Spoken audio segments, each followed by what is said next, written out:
Tidak ada yang lebih bermakna dan berharga daripada kesihatan kami sekeluarga. Oleh itu, kami sentiasa mengamalkan minyak habatus sauda bersama madu. Titisan khasiat anugerah semula jadinya cukup membuatkan kami senyum bahagia. Minyak habatus sauda dan madu Kyrgyzstan keluaran Olive House. Pilihan keluarga kami.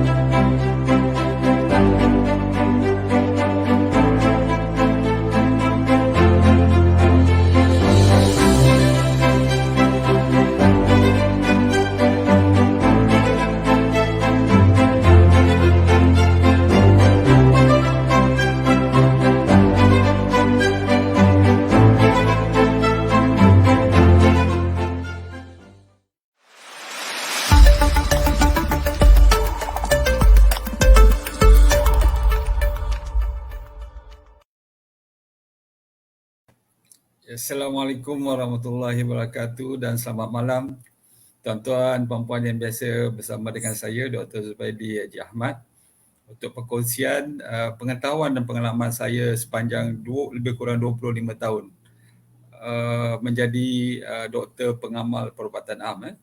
Hari ini kita nak bincangkan tentang satu topik yang agak menarik, iaitu mengapa kita sentiasa lapar. Ini adalah satu topik yang orang cakap tu menjadi persoalan di dalam grup WhatsApp saya, di dalam Facebook saya. Kenapa kita sentiasa lapar? Padahal baru je makan, padahal baru saja bersarapan, padahal baru saja mengambil makanan tengah hari. Jadi ini kita nak bincangkan dah. Sebab apa? Apabila kita makan dengan orang cakap tu tidak ada keperluan untuk mendapatkan tenaga, dibimbangi makanan yang kita makan tu akan disimpan sebagai glycogen, sebagai triglyceride, sebagai lemak di dalam tubuh kita, dan ini akan mengurangkan usaha kita untuk menurunkan berat badan. Jadi kita tengok. Terima kasih kepada rakan-rakan saya pada hari ini. Hari ini saya tak iklankan dalam grup WhatsApp saya pun hari ini pun dah ramai, alhamdulillah. Kita tengok dulu rakan-rakan. Cuma saya nak beritahu pada kali ini pihak Olive House dia mencadangkan supaya dipendekkan selama 30 minit. Jadi kita berkongsi. Kalau ada pertanyaan dan perkongsian, boleh ditulis di komen, nanti saya akan bacakan. Terima kasih kepada Nur Hasfariah. Assalamualaikum doktor. Waalaikumsalam. Selamat tahun baru. Ya, selamat tahun baru. Sarina Khairuddin. Assalamualaikum Dr. Zubaidi. Waalaikumsalam. Cik Samsiah Latih, diabetes step 2. Ya. Ni yang mana puan? Nur Hasfariah, bagaimana nak atasi sakit tulang punggung? Ni pun terkeluar tajuk juga. Tak apa, kita cuba kalau ada kesempatan kita akan bincangkan juga. Nurul Amila Mari, Assalamualaikum doktor. Waalaikumsalam. Nur Hasfariah, saya dah amalkan cuketi dan jus delima dan madu, alhamdulillah. Rosiah Omar, Assalamualaikum doktor. Waalaikumsalam. Frida Ishirah Batrisha, saya selalu lapar doktor. Ya, betul, semua kita selalu lapar apabila kita tidak faham konsep pemakanan ni, sebab tu kita akan lapar. Saya juga dulu mula-mula saya nak mencuba diet ni, intermittent fasting ni, memang lapar sebab apa? Memang diet fasting ni kan berpuasa tak makan. Jadi gunakan teknik yang betul, insya-Allah dia akan kurang. Wan Nurul Atika, salam doktor, selamat tahun baru. Waalaikumsalam. Halimah Saleh, Assalamualaikum doktor. Waalaikumsalam. Dora Drus, doktor, macam mana nak atasi craving benda-benda manis dan karbo? Inilah antara yang kita nak sebut. Ain Fazil, Assalamualaikum doktor. Waalaikumsalam. Daripada Johor je. Rohani Hitam, Assalamualaikum doktor. Memang selalu rasa lapar. Okey, kita mulakanlah. Nampaknya damai dah berkongsi-kongsi ni. Kita mulakan. Sebelum tu saya terlupa pula.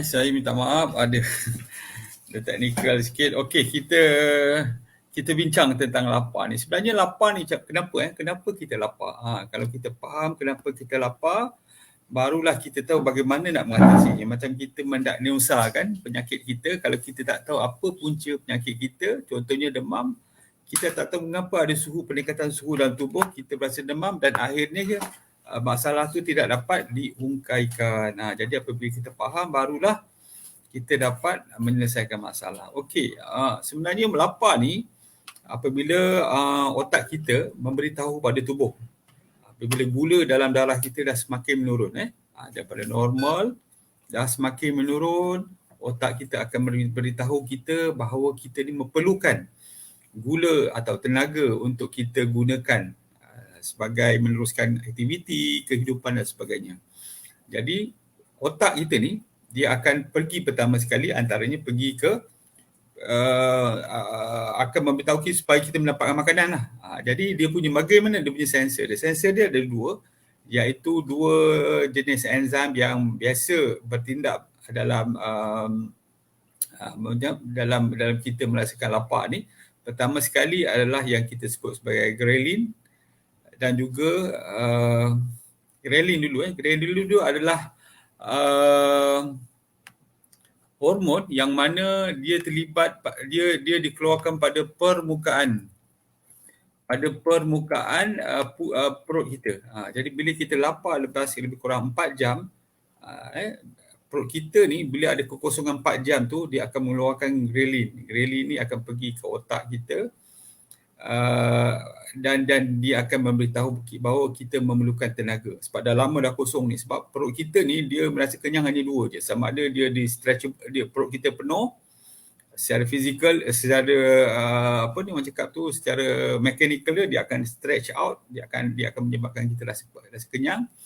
Dan juga dia apabila ada hormon kepuasan kita yang kita panggil leptin tu dah dikeluarkan dan memberitahu otak bahawa kita dah cukup untuk memakan. Jadi apa yang berlaku bila perut kita kosong, lebih kurang 4 jam, perut dah kosong, dah tak ada apa ni makanan, ghrelin akan dikeluarkan, akan memberitahu otak akan menyuruh tubuh kita mencari makan. Dia akan bagi tanda lah, mungkin kita rasa lemah, letih, rasa macam lapar dan sebagainya. Jadi kita cari makan dan makan. Dan bila kita makan, semua glukosa, karbohidrat terutamanya dia dicernakan dan menghasilkan glukosa. Glukosa ni apabila kita melakukan aktiviti fizikal, dia akan gunakan sebagai tenaga. Jika tidak digunakan, dia akan disimpan sebagai glycogen, sebagai lemak, fat di dalam kita punya tubuh. Jadi ada dua, selalu glycogen ni disimpan pada otot kan. Sementara fat ni kadang-kadang disimpan kepada dalam hati. Sebab tu kita ada fatty liver. Maksud dia banyak sangat simpanan. Triglyceride pun disimpan di sana.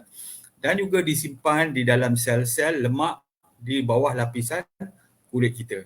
Dan bila penuh saja, sel-sel lemak ni akan mengeluarkan satu hormon yang dinamakan sebagai leptin.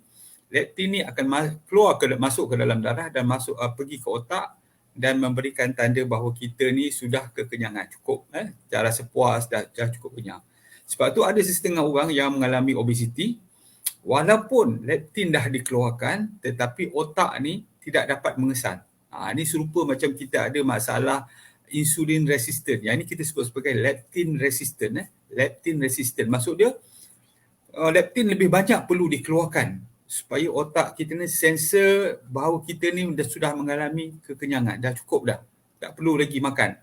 Jadi sebab tu setengah orang yang mengalami obesiti ni, terutamanya yang mempunyai berat badan yang orang cakap tu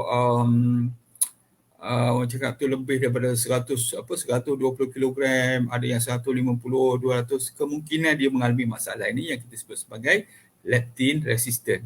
Maksud dia makan pun dia tak akan rasa kenyang. Yang inilah yang menyebabkan masalah dia. Bila dia makan dia tak rasa kenyang, walaupun perut dah penuh, sepatutnya pun dah orang cakap tu dah rasa kenyang, tapi tak ada lagi. Tak rasa kenyang lagi. Yang ini yang bermasalah. Jadi itu antara tu kita punya cycle bagaimana kekenyangan dapat dirasakan oleh tubuh. Jadi kita tahu bagaimana kita rasa lapar. Lapar ni dua, sama ada gula dalam darah kita akan turun, dia akan memberi sensor kepada otak, dia akan sensor gula dah turun, akan rasa lapar, ataupun perut kita yang sepatutnya di standard dengan makanan dia dah menjadi kosong. Selalunya 4 jam. Sebab tu bila makan ni, makan kurang daripada 4 jam lapar ni kadang-kadang kita tanya, adakah saya ni betul-betul lapar atau bagaimana? Jadi kita tengok rakan-rakan kita yang mungkin berada di sini. Saya minta maaf hari ni kalau saya tak membaca tuan-tuan puan-puan punya puan-puan punya komen mungkin sebab terlepas pandang dan sebagainya. Okay, saya tengok dulu Gini Gani, perut tak lapar tapi mulut rasa nak makan. Ya ini nama dia craving. Craving, kita rasa nak benda-benda manis sebagai contoh kan. Azibah Sazali, Assalamualaikum Doktor. Waalaikumsalam. Cok Cik, Assalamualaikum Doktor. Saya Mansur Samad, ejen Olive House Pasir Gudang. Bagi mereka yang berada di Pasir Gudang, kalau nak beli produk Olive House boleh WhatsApp ni Encik Mansur. Encik Mansur Samad ataupun dalam Facebook dia ada Cok Cik. Cok Cik. Rozi Ibrahim, lagi-lagi kalau tengok orang makan terus rasa lapar, ini semua craving ataupun kita panggil dia emotional eating. Kita makan sebab kita dipengaruhi oleh orang lain. Kita makan sebab kita stres. Kita makan sebab kita rasa marah. Kita makan sebab kita rasa sedih. Ini semua yang kita sebut sebagai emotional eating. Cara merawat dia dengan cara mindful eating. Dia ada dua. Nanti kita akan sebutlah satu-satu. Saya baca dulu yang ni. Nurul Amira Maria, Doktor, apa punca hati bengkak? Hepatitis ke? Hepatitis boleh disebabkan oleh jangkitan ataupun mungkin toksin. Jadi kena tengok sebab dia, punca dia. Rohani hitam, macam mana nak atasi rasa cepat lapar doktor padahal baru sudah makan? Ini craving saya sebut tadi. Nanti kita cerita. Saya tengok dulu kawan-kawan kita. Farina Tarmizi, ada ke suplemen yang boleh suppress lapar? Ada. Macam contoh Duramin, tapi masalahnya dia akan mengganggu kita punya hormon kita. Menyebabkan sebagai contoh kita akan rasa cepat nak marah, kita akan berasa stres, kita akan mudah sentap, lepas tu kita akan rasa cepat berpeluh, denyutan jantung laju dan sebagainya. Jadi pun tak bagus juga tu. Jadi kalau nak ambil pun kena ikutlah dia punya doktor punya pemantauan, tapi saya masih lagi tak orang cakap tu tak mahulah bagi pada pesakit saya sebab kadang-kadang yelah dia hanya untuk mengurangkan rasa lapar je, tetapi badan akan rasa panas, lepas tu rasa cepat nak marah, tekanan darah akan naik, depan jantung akan tinggi, kadang-kadang tak boleh nak tidur. Kalau ini berterusan untuk beberapa lama, kita khawatiri dia akan mengganggu kita punya kesihatan kita.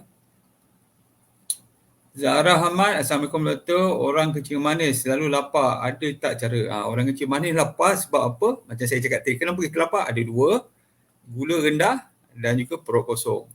Untuk diabetes, punca lapar apabila kita makan ubat kencing manis. Bila kita makan, gula akan terus turun. Bila akan terus turun, dia akan sensor dekat otak akan beritahu, kita ni perlu makan. Sebab gula dah semakin turun. Jadi kena monitor lah. Kerana dos tu perlu di adjust sikit. Okey, Abdul Razak Abu Samar, salam doktor, saya alami kolesterol tinggi, bagaimana nak rawat tanpa makan ubat statin? Saya juga minum zaitun dan kelapa darah, mohon dibantu. Ni memang bagus. Untuk menurunkan kolesterol ni, selain daripada pemakanan yang bernutrisi, saya mencadangkan diet fasting ataupun berpuasa. Selain daripada itu, kena juga melakukan aktiviti fizikal. Ini paling penting sekali. Aktiviti fizikal ni, terutama lelaki mengangkat berat, dia akan membina otot. Bila otot dibina, dia akan meningkatkan hormon testosteron dan dia akan menyebabkan kolesterol dia akan menjadi rendah. Sebab tu orang yang kurang tahap testosteron dalam tubuh dia, yang kita panggil sebagai andropause, perut dia akan menjadi boroi, dia menjadi letih, lemah, kolesterol dia tinggi. Jadi naikkan sikit testosteron secara semula, jadi angkat sikit berat, bina otot dalam tubuh, testosteron akan meningkat, kolesterol akan menjadi rendah. Itu cara lah yang mudah. Jadi kena lakukan aktiviti fizikal. Ran Ibrahim, ya Puan Ran, Assalamualaikum dan semua rakan-rakan. Nusya Wan Yusof, Assalamualaikum Doktor. Waalaikumsalam. Ziki Pinky, Assalamualaikum Doktor. Selepas beberapa lama makan, kenapa saya selalu rasa macam panas, burning dekat bahagian perut, adakah punca? Yang ini mungkin disebabkan oleh gastritis lah. Pertama sekali tentang apa yang kita makan, yang kedua cara kita makan.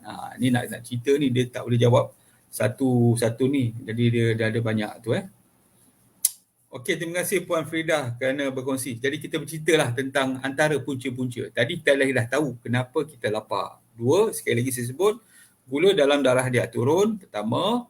Yang kedua adalah berlaku apabila perut kita menjadi kosong selepas 4 jam. Dua hormon yang dikeluarkan, satu ghrelin yang memberitahu otak kita bahawa kita lapar.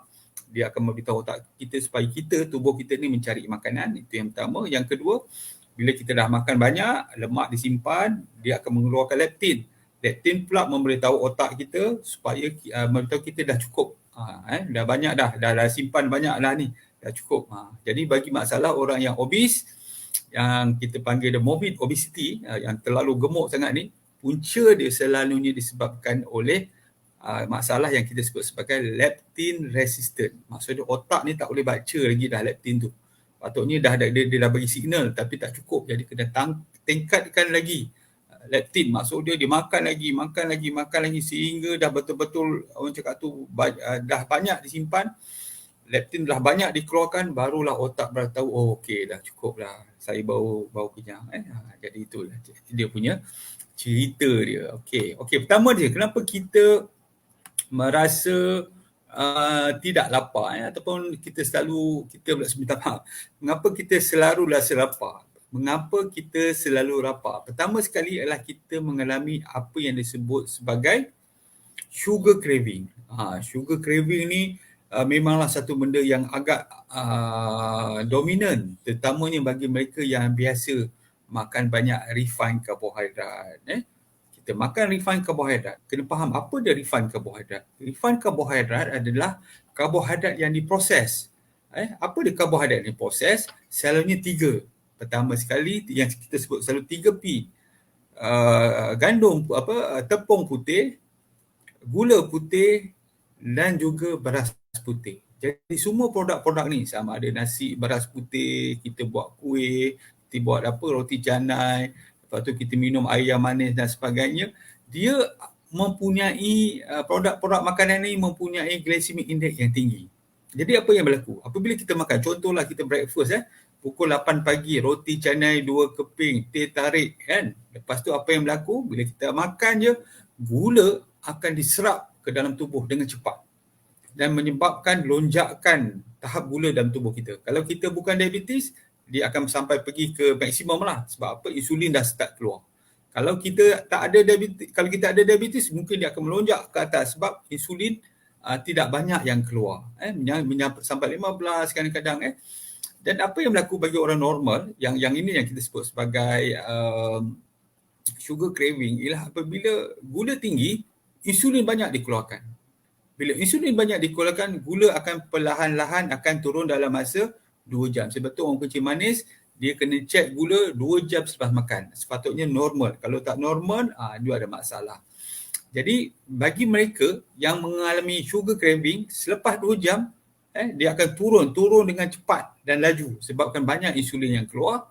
Dan bila gula turun, apa yang berlaku pada kita? Apa otak beritahu?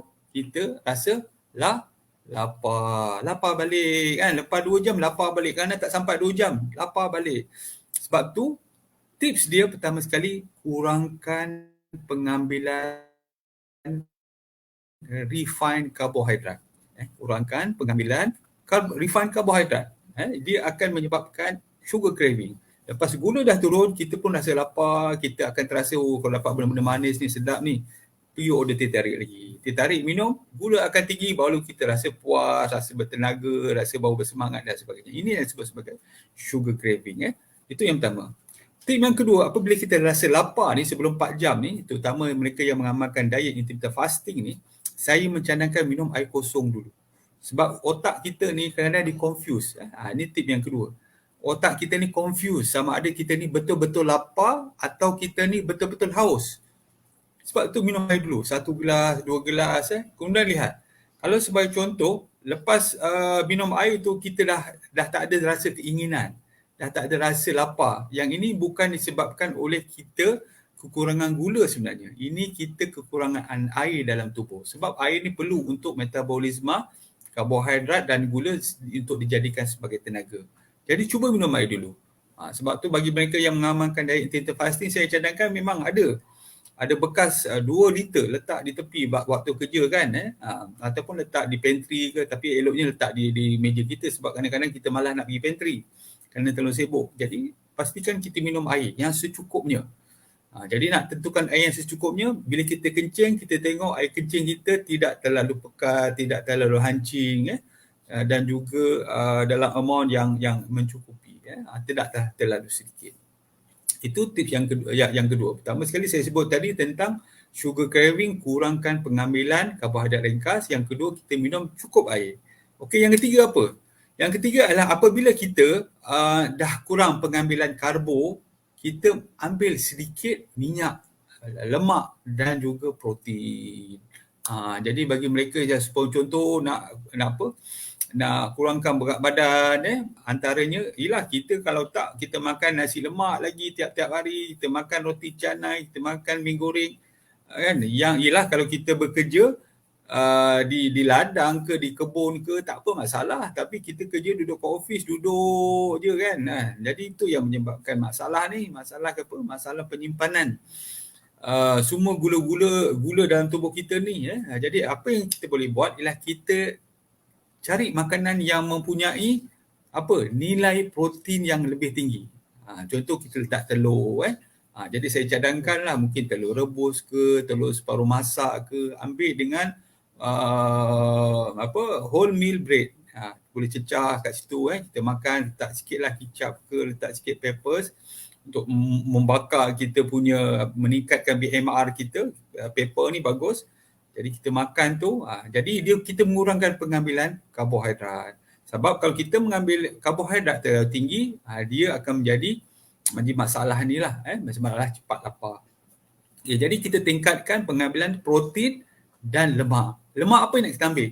Lemak kita kurangkan atau kita hindarkan pengambilan lemak trans. Lemak trans ada kat mana? Ada dekat margarin, ada kat creamer, ada dekat makanan-makanan goreng yang digoreng menggunakan minyak yang dah beberapa kali digunakan. Jadi cara dia ialah, sebab contoh saya beritahu tadi ialah telur. Telur paling bagus sekali. Ambil sebiji, 2 biji sebagai breakfast, cecahkan dengan roti bagi mereka yang nak dapat mengurangkan berat badan. Dan juga waktu pagi ambil 1 atau 2 sudu minyak zaitun. Minyak zaitun ni bagus sebab apa? Sebab minyak zaitun ni dia akan menggalakkan pengeluaran glukagon, hormon glukagon yang akan memecahkan lemak-lemak lain di dalam tubuh kita. Ini perbahasan dia panjang tapi saya nak mudahkan. Makan minyak, dia mengeluarkan glukagon, hormon glukagon dia akan memecahkan lemak-lemak lain di dalam tubuh kita. Bagus untuk menyebabkan kita ni. Kalau macam saya, masa saya buat intermittent fasting, memang saya makan minyak zaitun 2 sudu, 4 sudu atau 6 sudu. Jadi kita bagi 2 pagi, 2 tengah hari, 2 malam supaya kita rasa kurang lapar. Itu pertama sekali. Lepas tu dia membakar pula, dia memecahkan lemak-lemak dalam tubuh kita sebab pengeluaran glukagon. Itu secara lain. Okey, kita tengok lagi rakan-rakan kita. Mungkin harap puan-puan boleh faham lah dengan penerangan saya ni. Okay, kita tengok rakan-rakan lagi yang ada di sini. Mana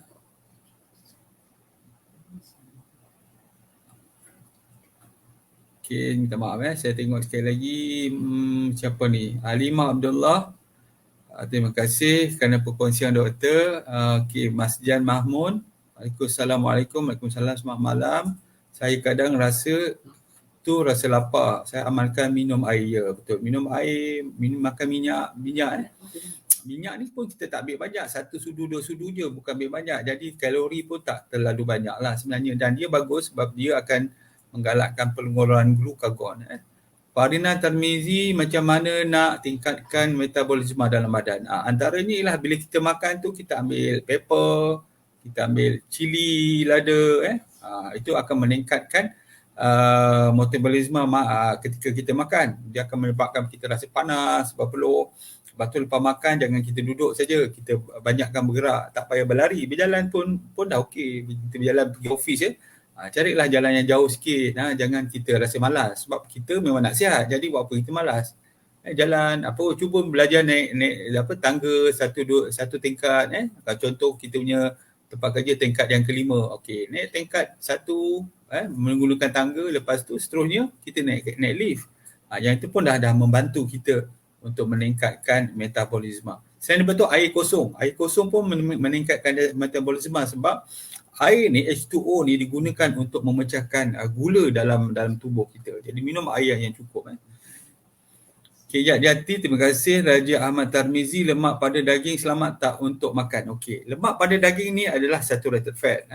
Lemak ni ada 3. Satu yang kita nama sebagai unsaturated fat, kebanyakannya daripada sayuran, terutamanya minyak zaitun sebagai contoh.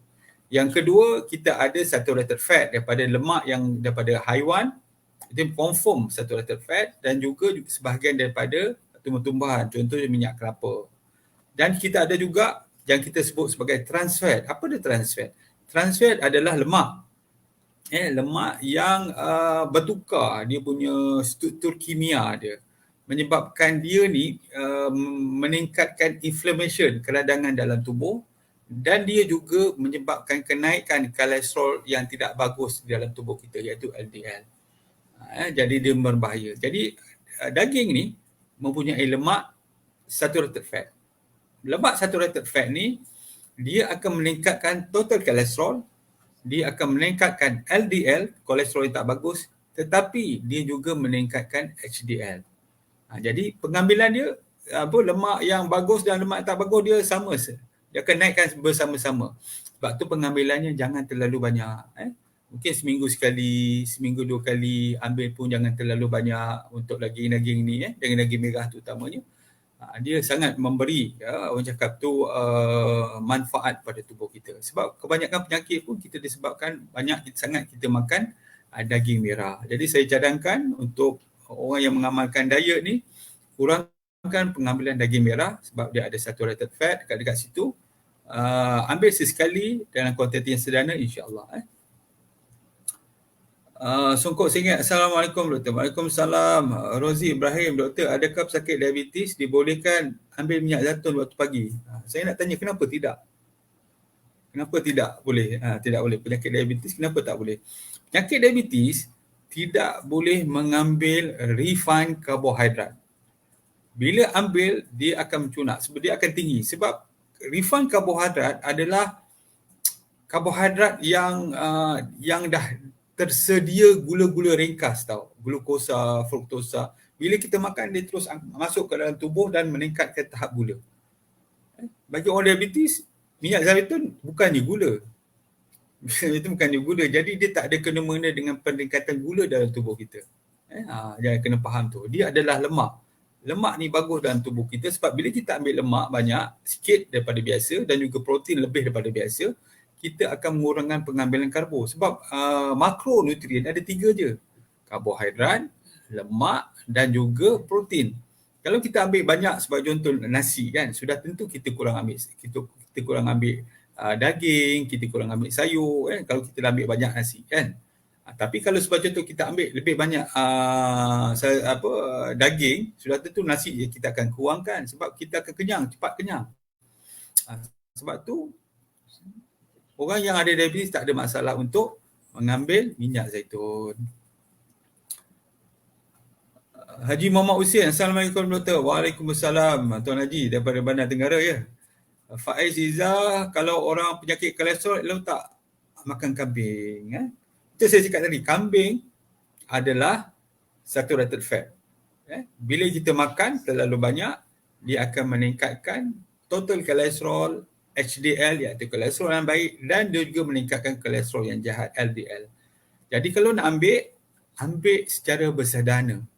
Itu pertama. Yang kedua, jangan setiap hari. Maksud dia, cari hari-hari yang cakap tu, hari-hari yang istimewa. Birthday ke, nak meraihkan kawan ke. Yang ketiga, kita ambil paling bagus selepas kita berpuasa. Ini memang bagus, dia akan memberikan banyak manfaat pada tubuh kita. Sebab tu kalau kita tengok, kalau kita nak relate kan kepada sunnah Nabi kan, orang cakap makan daging kambing ni sunnah Nabi, memang betul, Nabi memang suka peha kambing. Tetapi Nabi tak makan setiap hari. Itu yang pertama. Nabi makan pun kalau ada peluang saja, atau diraikan atau meraikan orang. Dia tak makan macam kita tiap-tiap hari makan kambing.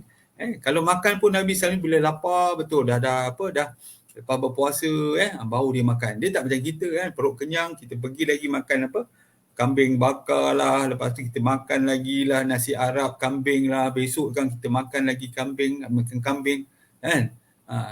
Tak macam itu. Cara yang terbaik ialah bila kita makan, bila kita berbuka. Itu yang pertama. Yang kedua, makan sesekali. Makan pula tu jangan kuantiti yang banyak. Sebab tu Nabi bila makan daging kambing, makan peha tu memang dia suka.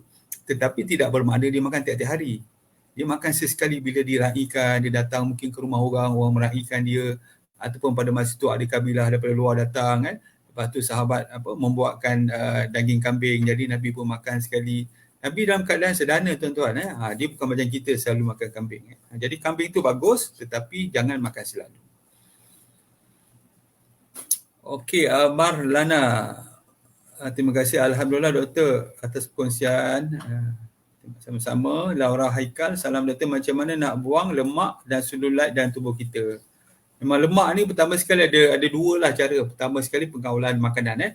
Dulu orang ingat lemak ni berpunca daripada lemak. Makan lemak jadi lemak. Sekarang ni orang baru tahu bahawa lemak ni terbentuk dengan apabila kita mengambil banyaknya makanan yang refined carbo. Refined carbo ni 3P. Gula putih, tepung putih dan juga beras putih. Terlalu glycemic indexnya terlalu rendah. Masuk dalam tubuh. Bila kita tak melakukan aktiviti fizikal, dia akan disimpan sebagai lemak.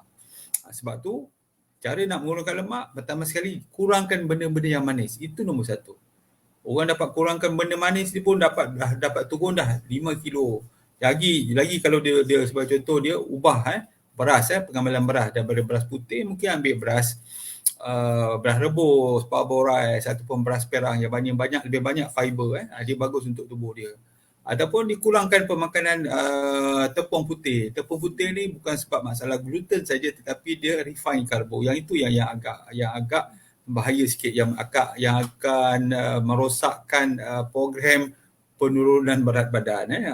Itu ya. Jadi kena kurangkan pengambilan benda-benda yang beginilah 3P ni. Okay, kita tengok lagi. Doktor, minyak zaitun boleh ke ambil bersama dengan ubat hospital? Kena jarakkan 2 jam. Kalau puan makan lepas breakfast, boleh ambil, kena ambil sebelum tu lah. Maksud dia, saya mencadangkan pengambilan minyak zaitun ni waktu pagi. Pagi-pagi bangun tu minum segelas air kosong, lepas tu ambil minyak zaitun. Lepas tu kalau nak ambil batu sauda ke madu ke, boleh ambil sekali. Nanti lepas sarapan nanti, dalam pukul berapa? Pukul 8 nanti bolehlah ambil minyak ambil ubat kan. Kalau waktu malam pula, ambil ubat lepas breakfast, lepas makan malam. Lepas tu nak tidur nanti ambil minyak zaitun. Agak-agak sejam atau 2 jam. Warna hitam, kalau terasa lapar pada waktu malam, pukul 10-11, apa yang perlu kita makan doktor? Ini kita dah sebut dah masa saya berkongsikan tentang Vitrasure. Antaranya yang kita boleh makan adalah banyakkan buah-buahan. Buah-buahan yang tidak manis. Contoh dia apa? Apple boleh kita ambil. Buah jambu batu kita boleh ambil. Buah apa lagi? Buah asalkan buah tu tak manis. Itu nombor satu. Yang kedua, kita boleh ambil telur, kita ambil protein. Kita mungkin boleh masak telur, telur separuh masak, mungkin macam breakfast juga tadi tu. Kalau dah lapar sangat, dah rasa tak boleh tahan ni, saya cadangkan minum air kosong dulu. Kalau kata dah hilang, okey, tak payah makan. Yang kedua, kita ambil banyak protein. Kita ambil roti tadi, the whole meal, masuk dengan telur separuh masak sebagai contoh, ataupun buat sandwich je. Kita ambil telur, kita ambil roti, letakkan sikit sayur-sayur dalam tu atau salad dalam tu, dah boleh untuk kita makan. Itu antara yang mudah lah.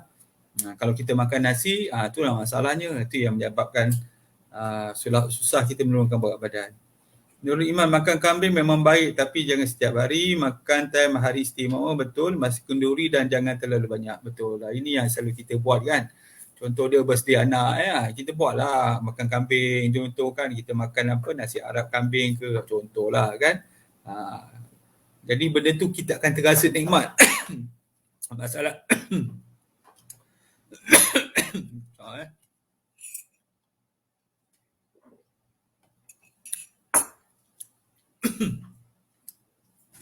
masalahnya sekarang apabila kita makan makan terlalu kerap menyebabkan kita kurang menikmati makanan tersebut. Saya nak beritahu tu lah. Sebab contoh, sebagai contoh yang dulu mungkin biryani contoh kan, ataupun nasi minyak. Jarang kita dapat sebab kita dapat waktu kundur kahwin dia ada. Tetapi sekarang ni kalau dah hampir setiap hari kita makan, ada kat restoran, ada jual kat restoran dan sebagainya, kita dah tak rasa nikmat dah makanan tu. Sebagai contoh itulah, contoh nasi lemak. Kan nasi lemak dulu masa kecil-kecil, mak saya buat tu mungkin 2 minggu sekali, seminggu sekali. Jadi dia jadi satu istimewa tau. Kalau mak kita buat, kita macam seronok sangat nasi lemak ni. Sebab apa? Sebab jarang dia dibagi kan. Kita rasa macam seronok sangat. Tapi sekarang ni kita dah macam setiap hari makan nasi lemak, kita kadang-kadang dah tak rasa enjoy sangat. Sebab apa? Kita makan setiap hari. Sebab tu jadikan dia makanan yang istimewa. Barulah kita enjoy makan benda tu kan. Sebab tu kalau kita tengok seperti contoh, orang ni dah terlalu lapar kan. Dapat telur goreng dengan kicap pun dia dah rasa seronok lah. Sebab apa? Sebab lapar. Jadi kita pun hari ni kebanyakan kita ni tak lapar. Jadi sebab tu kita mencari benda yang lagi sedap, Jadi benda yang jadi hipster kan, makanan hipster. Sebab apa? Kita dah tak enjoy makanan kita. Sebab tu kena enjoy makanan, antaranya ialah cari waktu-waktu betul-betul lapar, dan kalau makanan tu istimewa, jadikan dia yang betul-betul istimewa. Faiz Izzah, kolesterol saya 6.45, elok tak saya ambil makan ubat kolesterol yang doktor berikan? Kalau puan nak ambil boleh, kalau puan tak nak ambil pun boleh. Jaga pemakanan dan tingkatkan aktiviti fizikal. Ini, Assalamualaikum doktor, minyak kelapa yang digunakan untuk memasak dan minyak kelapa yang darah yang diambil dalam bentuk soft gel, apakah kesannya kepada minyak kolesterol?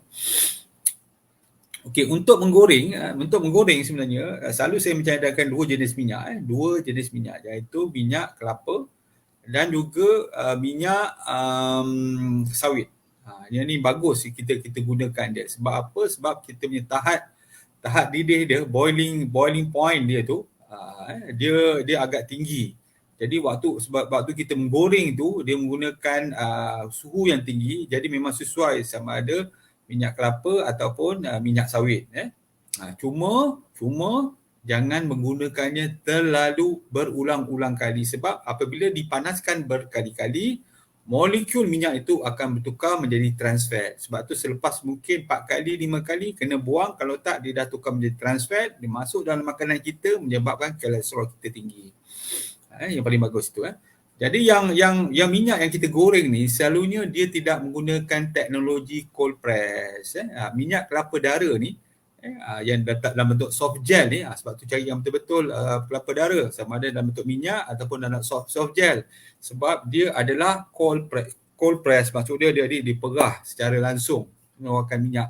Dia tidak menggunakan haba. Bila tak menggunakan haba, jadi semua nutrien dia ada masih dalam tu. Yang ni sesuai untuk makan.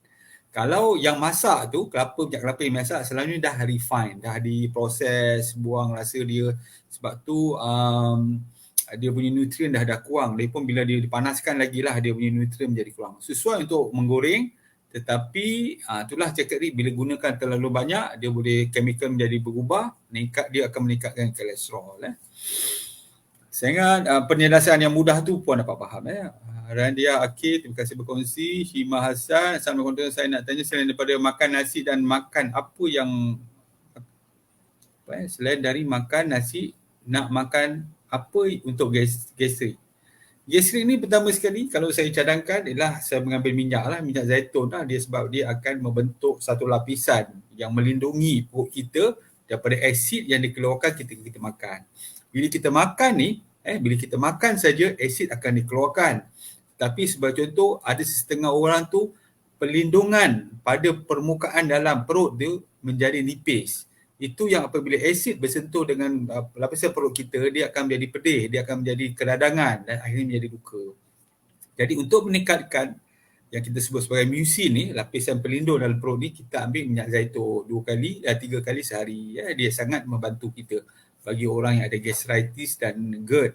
Untuk pemakanan, kurangkan makanan-makanan yang bergas, kurangkan makanan-makanan yang pedas, kurangkan makanan-makanan yang berproses, banyakkan makan sayur. Itu yang membantu. Kalau dari segi itu, ambil minyak zaitun. Okey, kita baca sikit dia dah nak habis masa ni, minta maaf puan. Saya nak kena habis, patutnya dah habis dah ni, tapi saya ceritakan lagi. Tips apa lagi yang menyebabkan kita rasa lapar Antara yang kita rasa lapar adalah kita kurang tidur. Kurang tidur pun boleh menyebabkan rasa lapar. Mula-mula tu memang kita rasa nak tidur. Lepas tu bila bangun tu kita akan lapar sebab kita tak ada kepuasan. Kita rasa nak something Seterusnya, rasa lapar juga boleh disebabkan apabila kita mengambil gula atau kita mengambil pemanis sintetik, pemanis gantian sintetik, aspartam sebagai contoh dia, dan juga sukralos. Sebab apa? Memang betul dia tak ada kalori, dia akan menyebabkan kita rasa manis, tak ada kalori, tetapi tubuh kita tidak akan merasa puas. Leptin, ingat tadi leptin yang saya cakap tadi, tidak dikeluarkan. Bila tidak dikeluarkan, ini menyebabkan leptin tak sampai ke otak, otak akan rasa kita ni masih lapar, masih nak makan dan sebagainya. Jadi antaranya ialah pemanis tiruan ataupun pemanis sintetik. Yang ini pun akan mengganggu kita punya masalah kepuasan ataupun selalu berasa lapar. Selain daripada itu, makan mungkin terlalu laju.